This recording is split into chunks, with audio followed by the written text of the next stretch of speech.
오늘 말씀의 제목은 복음에 대하여입니다.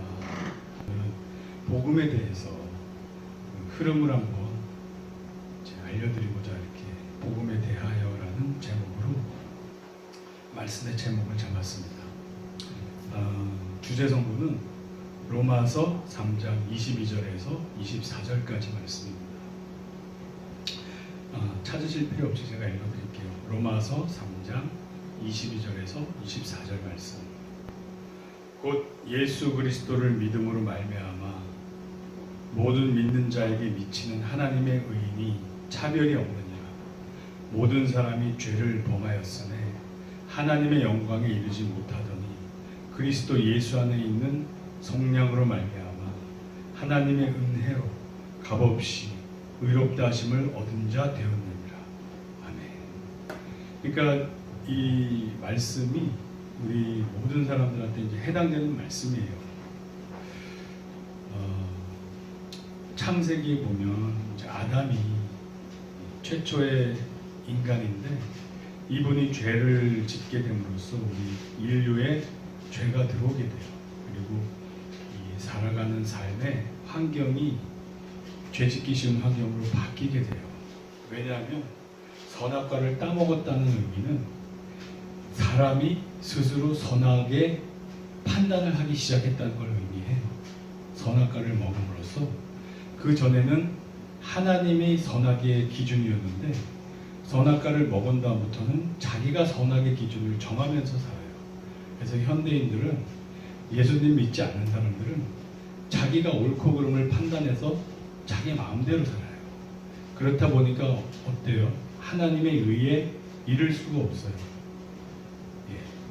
천지를 창조하신 하나님이 선악의 가치의 기준이고 그에 맞춰서 살 때 우리는 구원을 받을 수 있는데 구원의 길에서 멀어지게 된 거예요. 상황이 그렇다 보니까 더 죄짓기 쉬운 환경, 아담 때부터 있었던 사탄의 유혹, 뱀의 유혹은 계속 있고 우리 육신의 연약함이 있잖아요. 우리는 육체의 정욕, 안목의 정욕, 이생의 자랑, 우리가 성령님 안에서 컨트롤되지 않으면 자연스럽게 이쪽으로 끌리게 돼 있어요. 나도 모르게 육신의 연약함으로 사탄의 유혹으로 말미암아 죄로 넘어질 수밖에 없는 우리 인간이에요. 그럼에도 불구하고 우리 삼위일체 이 교리를 만드는데 많은 이바지를 했던 성 어거스틴이라고 있어요. 우리 믿음의 선배님이신데 이분은 뭐라고 그랬냐면 오 거룩한 죄요, 오 복된 죄요 그랬어요. 좀 넌센스죠. 왜 우리 믿음의 선배님이 우리를 죽이는 죄를 갖다가 이렇게 거룩한 죄라고 복된 죄라고 이렇게 얘기를 하셨는가. 근데 믿음 생활을 꾸준히 하신 분들은 그것을 깨닫게 돼요. 왜 그러냐면 죄야말로 조물주와 즉 창조자 하나님과 우리 피조물 인간 간의 갭, 넘을 수 없는 차이를 깨닫게 해주시는 거예요. 그러니까 우리가 주님 뜻대로 살라고 하면 할수록 이 죄라는 거를 어찌할 수 없음을 느끼게 돼요. 우리 이 정말 아까도 얘기했지만 죄짓기 너무 쉬운 환경이에요. 사탄의 유혹과 육신의 연약함 때문에 우리가 물론 매일 예수님을 닮아 성화된다고 하지만 그게 쉽지가 않아요. 그래서 어거스틴은 그 죄로 말미암아 내가 죽을 수밖에 없는 존재이고 나는 피조물에 불과한 것을 깨닫고 우리 주 구주 예수 그리스도로 말미암지 않고는 천국에 갈 수 없겠다는 걸 깨달은 거예요. 그래서 죄가 내 자신의 정체성 을 깨닫게 해준다는 의미에서 그렇게 죄가 복된 죄요, 거룩한 죄요, 그리고 이렇게 죄를 얘기를 한 거예요. 그거는 믿음 생활을 주님 뜻대로 하시려고 하시는 분들은 그걸 깨닫게 돼요. 나는 내 스스로 거룩해질 수 없는 어쩔 수 없는 죄인이구나.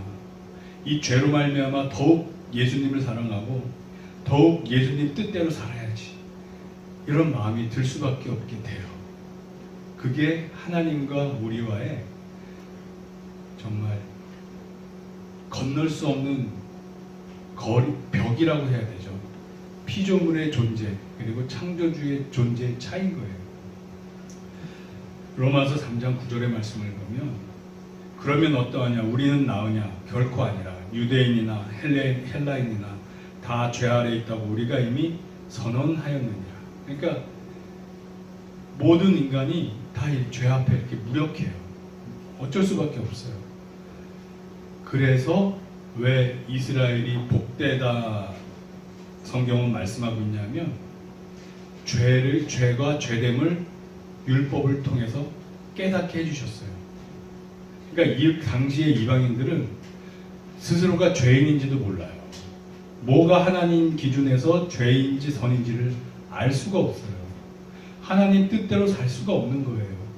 그러니 이들은 다 구원의 희망이 없다고 봐야죠. 그러나 이스라엘은 율법이 주어져서 무엇이 죄인지 아닌지 깨달아 분별할 수 있게 된 그 자체가 복된 민족, 선택받은 민족이라는 뜻이에요. 자, 로마서 7장 7절 말씀을 보면, 그런즉 우리가 무슨 말을 하리요? 율법이 죄냐? 그럴 수 없느니라. 율법으로 말미암지 않고는 내가 죄를 알지 못하였으니 곧 율법이 탐내지 말라 하지 아니하였더라면 내가 탐심을 알지 못하였으리라. 이게 무슨 얘기냐면, 사도 바울조차 율법에서 탐내지 말라고 한 그 율법이 없었으면 탐심이 죄인지 몰랐다는 거예요. 왜? 알 수가 없잖아요. 선악과를 먹은 우리들은, 그 후예들은 자기 기준에 좋은 게 선이고 자기 기준에 나쁜 게 악인 거예요. 자기한테 잘해주면 선인 거고 자기한테 못해주면 그게 악인 거예요. 그러나 하나님 관점 기준에서는 그게 아니잖아요. 명확하게 선악의 기준이 하나님 관점에 있어요. 하나님 존재 자체가 선이세요. 그래서 우리가 하나님을 떠나고 예수님을 믿지 못하는 이런 모든 것들은 그 자체가 바로 악이 됩니다. 그래서 율법에는 크게 두 가지가 있어요. 첫째는 십계명 같은 우리로 하여금 죄를 깨닫게 해주시는 그런 기능이 있고, 둘째는 제사법, 즉 이스라엘 민족한테 죄가 무엇인지 하나님이 알게 해주셨어요. 그러면 이스라엘 민족은 우리는 이런 죄를 지었구나, 이런 죄 속에서 죽어야 되는구나, 이렇게 되면 안 되잖아요. 그래서 하나님께서 이러이러한 것은 죄니라. 그런데 너희들이 죄를 지었을 때 죄사함을 받기 위해서는 이러이러하게 제사를 지내라. 그래서 너희의 죄를 씻어내라. 희생 제물을 바침으로써 너희 죄를 속죄해라. 이런 의미에서 제사법을 우리한테 알려주셨단 말이에요. 번제, 속죄제, 속건제 이런 것들이 거기에 해당이 돼요. 그래서 율법은 크게 죄를 알게 해주시고 죄를 해결할 수 있는 방법을 알게 해주시고 그런 개념이에요. 그러나 율법에는 한계가 있어요. 율법에는 한계가 있는데 어떤 한계가 있겠습니까? 율법은 율법 그 자체로 우리에게 믿음을 줄 수 없어요. 믿음을 줄 수 없고 우리의 마음을 새롭게 변화시킬 수 없어요. 그게 율법의 한계예요. 죄가 무엇인지는 깨달아 알게 해줄 수 있지만 우리의 마음을 돌려서 주님 뜻대로 살게 이끌지를 못해요. 그게 율법의 한계예요.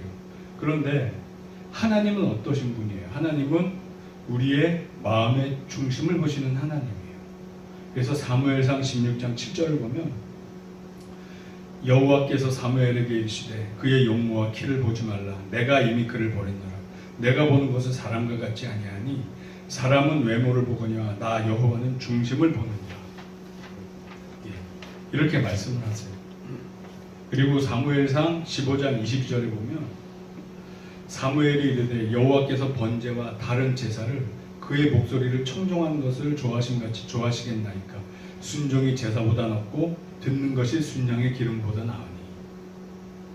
이게 무엇을 뜻하냐 하면 형식적인 율법보다 하나님은 그 마음을 보신다는 거예요. 그러니까 구약 시절에도 율법을 행하냐 안 하냐가 중요한 게 아니라 이 사람의 진짜 이 믿음이 있냐 없냐. 믿음이 있으면 당연히 그 율법을 지킨단 말이에요. 그것을 보시는 거예요. 그래서 창세기 15장 6절을 보면 아브라함이 여호와를 믿으니 여호와께서 이를 그의 의로 여기시고, 창세기 때부터 하나님한테 의로움을 받는 것은 믿음으로 의로움을 받는 거예요. 율법이라는 요식 행위를 잘 지켰냐 안 지켰냐가 아니라 그 마음에 믿음이 있냐 없냐가 창세기 때부터 하나님 보시기에 의냐 아니냐를 뜻하는 거예요. 즉 믿음은 하나님과 우리와의 관계를 뜻해요. 관계성이 회복돼서 아버지와 아들의 관계로 있느냐, 미래의 부부가 되듯이 예수님이 우리의 남편이 되시니까 부부 관계가 되느냐, 이 관계가 회복되어 있느냐 아니냐, 믿음이 있느냐 없느냐가 창세기 때부터 구약 때부터 신약 때까지 일관되게 이루어지는 걸 뜻해요. 아멘. 그래서 우리가 이러한 포인트를 딱 잡고 있으면 헷갈리지 않아요. 신명기 30장 6절에 보면 내 하나님 여호와께서 내 마음과 내 자손의 마음에 할례를 베푸사 너로 마음을 다하여 뜻을 다하여 내 하나님 여호와를 사랑하게 하사 너로 생명을 얻게 하실 것이며. 아멘. 이게 뭐냐면 신명기, 즉 모세오경, 모세한테 하나님이 주신 말씀이에요. 모세한테 너와 내 자손의 마음에 할례를 베푸사. 마음의 할례를 베푸신다는 건 뭘 뜻하겠어요? 마음의 할례는 즉 너희가 나를 믿게 하겠고, 마음의 할례는 곧 믿음을 뜻해요. 믿음이 있으면 하나님을 사랑하게 되잖아요. 관계성이 회복이 되잖아요.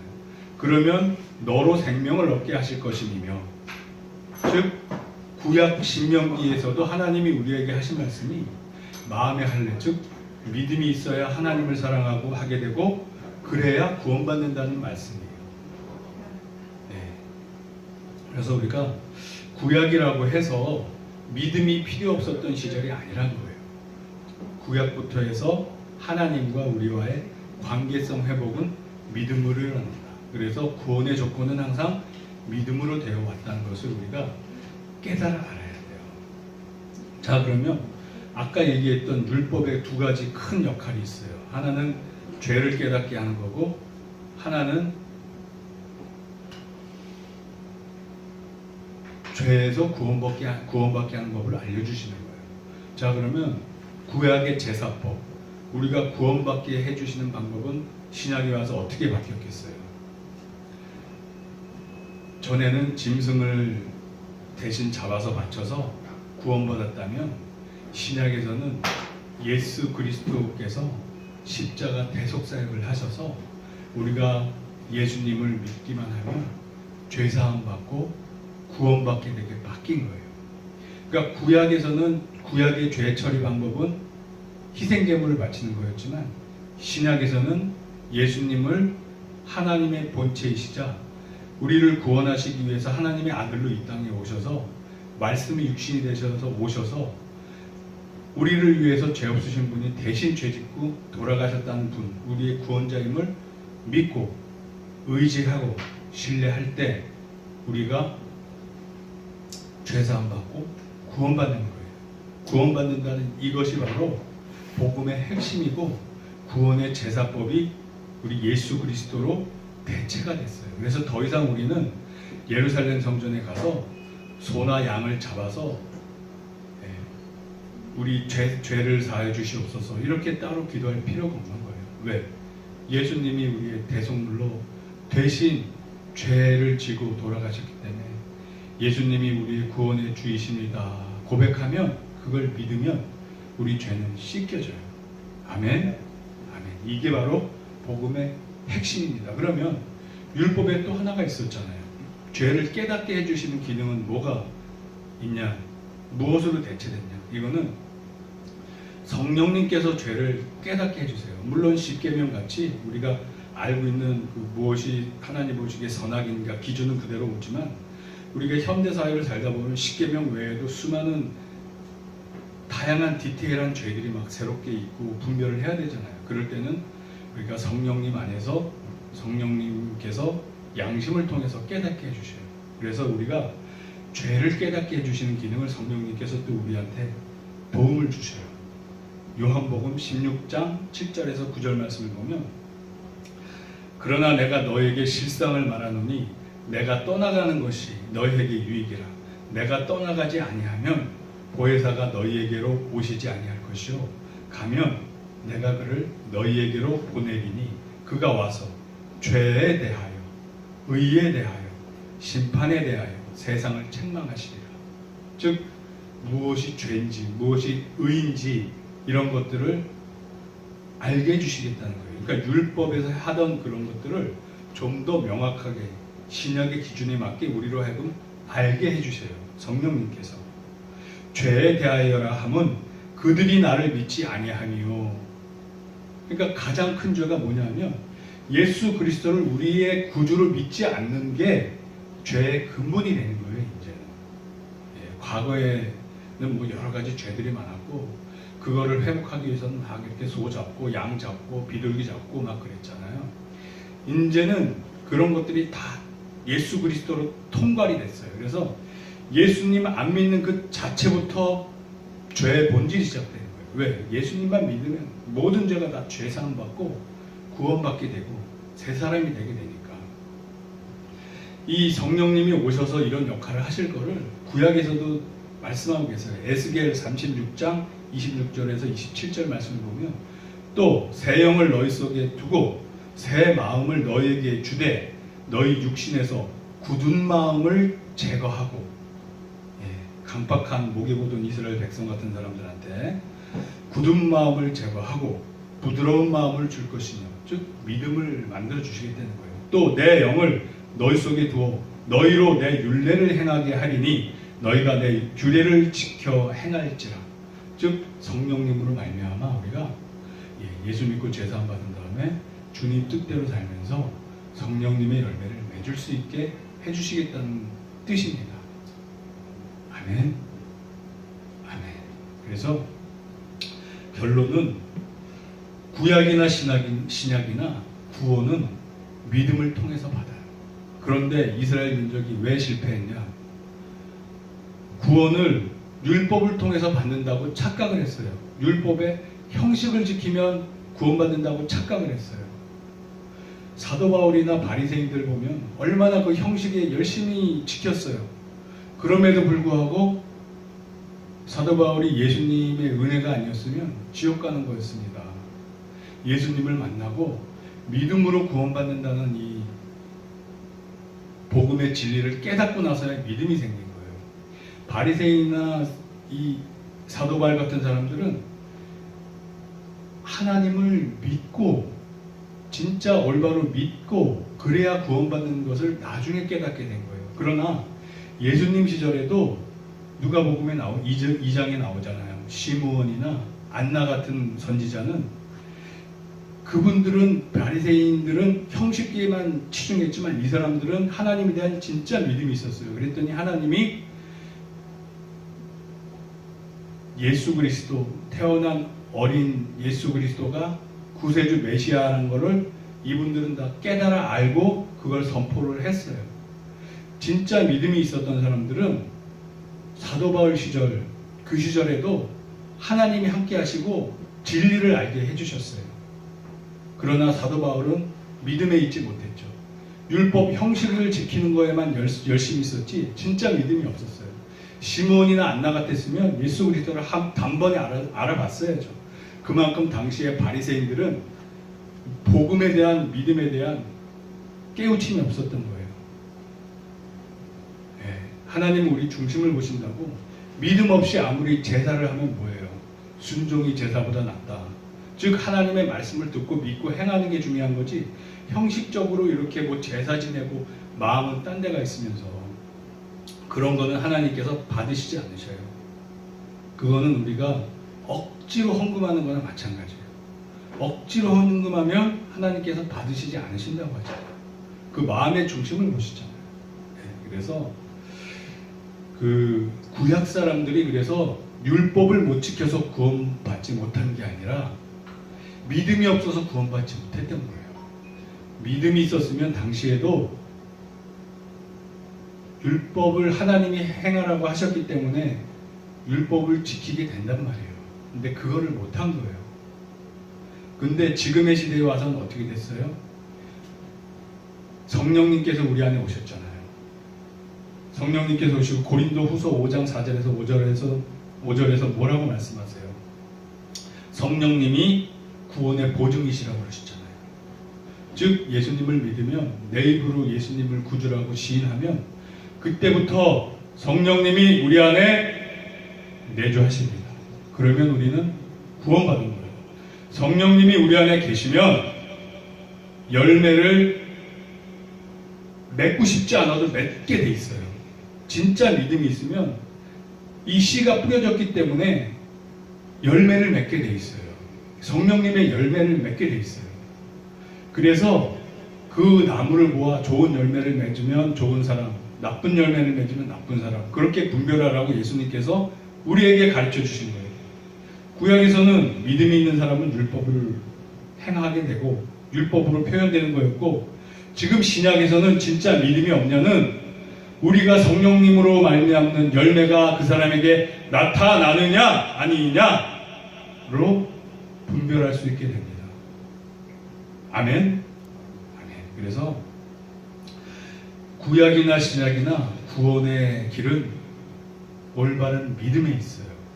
올바른 믿음이 있으면 성령님이 함께 하시고 열매가 맺혀져요. 그래서 열매가 있어야 구원받는다는 게 그런 개념이 아니라 믿음이 있어야 구원받는데, 믿음이 있으면 열매는 자연스럽게 오토매티컬리 자연스러운 프로세스로 맺히게 돼 있다라는 그러한 프로세스가 바로 복음의 진리다. 아멘. 아멘.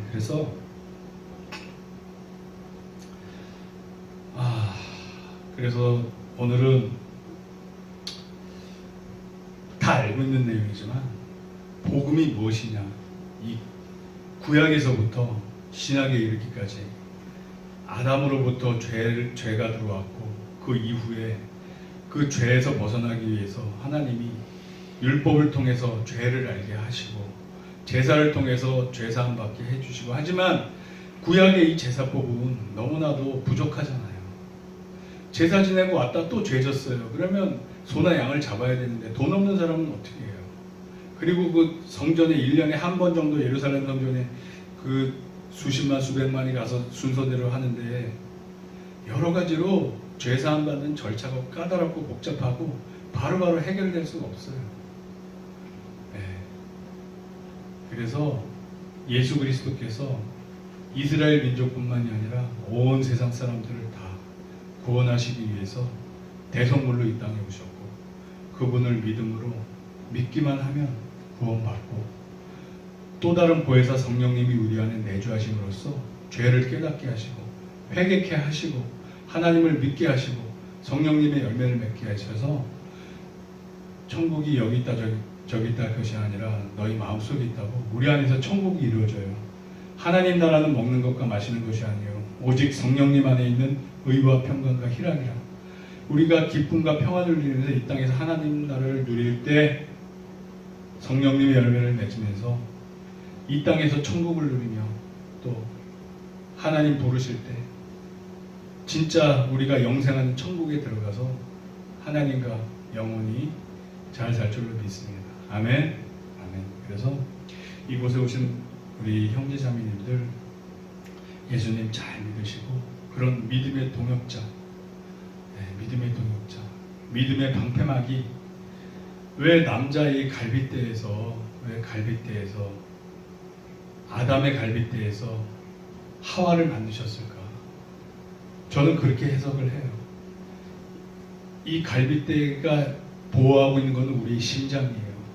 우리의 가슴이에요. 우리의 정서예요. 우리의 정신이에요. 우리의 마음이에요. 즉, 이 갈빗대가 나의 이 마음을 지켜주지 아니하면 외부의 어떠한 정서적 공격에 바로 타격을 입고 바로 죽을 수 있어요. 그러나 돕는 배필이 나의 갈빗대로 딱 나의 이 심장을, 나의 마음을 지켜줄 때 천국까지 좀 더 안전하게 갈 수 있다. 그거는 남자나 여자나 마찬가지라고 생각을 합니다. 아멘. 그래서 이곳에 오신 우리 형제자매님들은 나의 믿음의 갈빗대, 나의 마음을 지켜줄 돕는 배필을 서로 만나셔서 우선 교제하셔서 친하게 되시고 기도하시고 응답 받으셔서 복된 가정을 이루시고 천국까지 입성하실 줄 축복합니다.